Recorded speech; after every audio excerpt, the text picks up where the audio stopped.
Hi guys, welcome back to my channel. இன்னைக்கு நம்ம வீடியோல நம்ம பார்க்க போற ரெசிபி ரவா பர்ஃபி. இந்த ரவா பர்ஃபி செய்யிறது பாத்தீங்கன்னா ரொம்ப ஈஸி. ஜஸ்ட் வீட்ல இருக்கிற சிம்பிள் இன்கிரிடியன்ட்ஸ் வச்சு இத நம்ம ரொம்ப ஈஸியா செய்ய போறோம். ஆனா இதோட டேஸ்ட் பாத்தீங்கன்னா ரொம்பவே சூப்பரா இருக்கும். இப்போ இருக்கிற பரபரப்பான ஒரு லைஃப் ஸ்டைல்ல நம்ம ஏதாவது ஃபெஸ்டிவல் அப்படினா கண்டிப்பா ஸ்வீட்ஸ் வந்து வீட்ல செய்ய முடியறது கிடையாது. மோஸ்ட்லி நம்ம வந்து வெளியில இருந்து தான் ஆர்டர் பண்றோம். ஆனா இந்த மாதிரி ரொம்ப சிம்பிள் அண்ட் ஈஸியா குயிக்கா செய்யக்கூடிய ஒரு சில ஸ்வீட்ஸ் வந்து நம்ம வீட்ல செஞ்சோம் அப்படினா நம்மளுடைய ஃபெஸ்டிவல் வந்து இன்னும் கொஞ்சம் நம்ம ஸ்பெஷலா ஆக்கலாம். சோ அந்த விதத்துல இன்னைக்கு நம்ம பார்க்க போற ஸ்வீட் வந்து பிகினர்ஸ் கூட ரொம்பவே ஈஸியா செஞ்சிரலாம். எதனால பிகினர்ஸ் கூட ரொம்ப ஈஸியா செய்யலாம் அப்படினு நான் சொல்றேன்னா இதுக்கு வந்து சக்கரை பாகு பதம் எதுவுமே தேவை கிடையாது. அதனால இது ஃபர்ஸ்ட் டைம் ட்ரை பண்ணாலே இது ரொம்பவே சூப்பரா வந்துரும். சோ இந்த ரெசிபி எப்படி செய்யறது அப்படினு பார்க்கலாம் வாங்க. இந்த ரவா பர்ஃபி செய்யறதுக்கு இன்னைக்கு நான் 200 கிராம் ரவா எடுத்துர்க்கேன். 100 கிராம் வந்து டெசிகேட்டட் கோகனட் எடுத்துர்க்கேன். இந்த டெசிகேட்டட் கோகனட் எல்லா சூப்பர் மார்க்கெட்லயும் கிடைக்கும். அப்படி இல்லனா நீங்க இத வீட்லயே ரொம்ப சிம்பிளா வந்து ரெடி பண்ணிரலாம். எப்படின்னு பாத்தீங்கன்னா தேங்காவை ஸ்கின் ரிமூவ் பண்ணிட்டு ஒரு மிக்ஸி ஜார்ல 2-3 பல்ஸ் கொடுத்து துருன மாதிரி அரைச்சு எடுத்துக்கணும். இப்போ அத ஒரு panல ஒரு 10 நிமிஷத்துக்கு லோ ஃப்ளேம்ல வச்சு கலர் சேஞ்ச் ஆகாம ஃப்ரை பண்ணி எடுத்துக்கணும். இப்படி பண்றதால இந்த தேங்காயில இருக்கக்கூடிய ஈரப்பதம் போயிட்டு நமக்கு வந்து ட்ரையான ஒரு கோகனட் கிடைக்கும். இதுதான் டெசிகேட்டட் கோகனட். இப்போ நம்ம பர்ஃபி செய்ய ஸ்டார்ட் பண்ணிரலாம். ஒரு கடாயில 2 டேபிள் ஸ்பூன் நெய் ஊத்திக்கலாம்.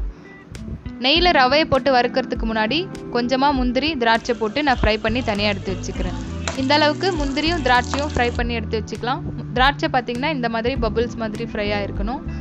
இப்போ இதே நெய்ல நம்ம எடுத்து வச்சிருக்க ரவையை போட்டு ஃப்ரை பண்ணிக்கலாம்.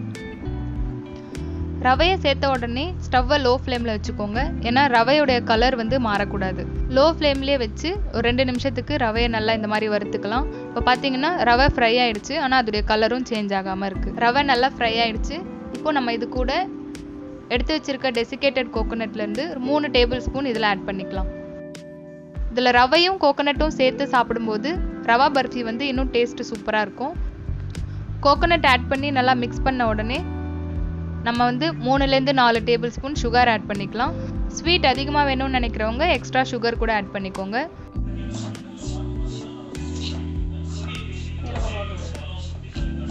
இப்போ இது கூடவே 1/4 டேபிள் ஸ்பூன் ஏலக்காய் பவுடர் ஆட் பண்ணிக்கலாம்.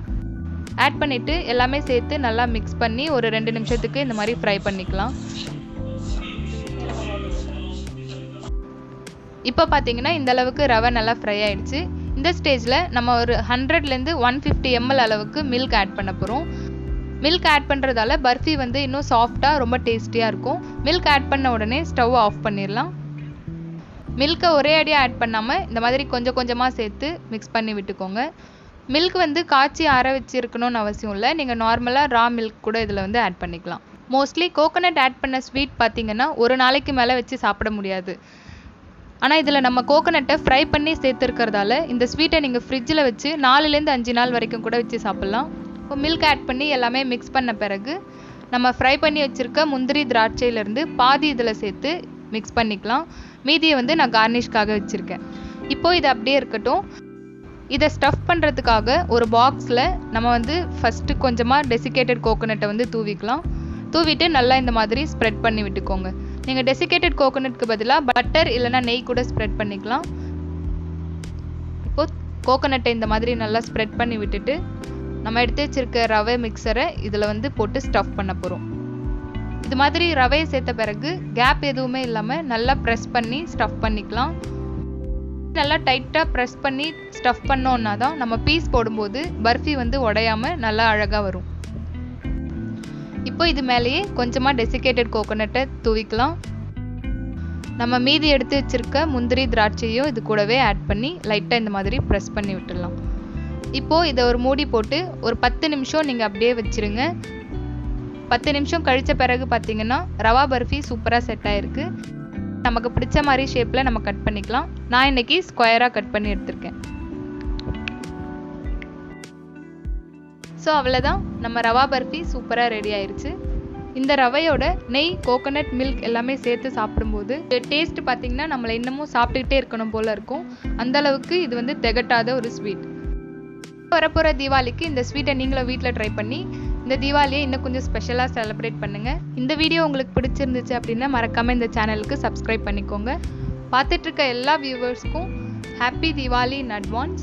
மறுபடியும் ஒரு சூப்பர் ரெசிபியோட நான் உங்களை அடுத்த வீடியோவில் மீட் பண்ணுறேன். தேங்க்யூ.